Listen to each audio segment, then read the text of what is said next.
How to log in into Sun Life account. Hi everyone, this is Kate from Create Login and Delete. Now without any further ado, let's get started with this tutorial. So first of all, open up any web browser that you prefer and on the search URL type in Sun Life login.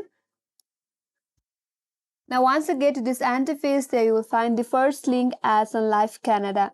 So if you are from Canada, you have to simply click on this first link.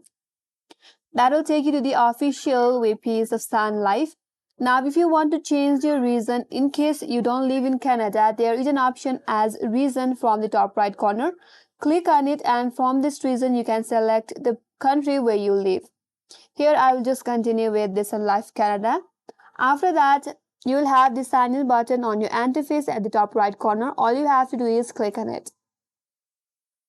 Now, you will get to sign in portal. Here, scroll down a bit, it says sign in to Sun Life.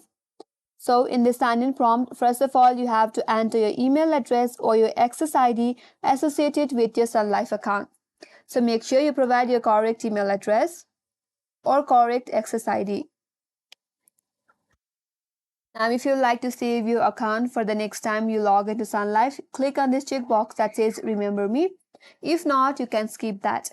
Now under that, there is a password section. So you have to enter the correct password associated with your account. After that, click on the sign in button and if you have entered the correct login credential, you will be logged into your Sun Life account. So that's how you can log into Sun Life account, and that's all for today's video. Hope this video helped you. If you are new to our channel, make sure to subscribe and do not forget to like, comment and hit that notification bell icon. Thanks for watching and I will see you on next video.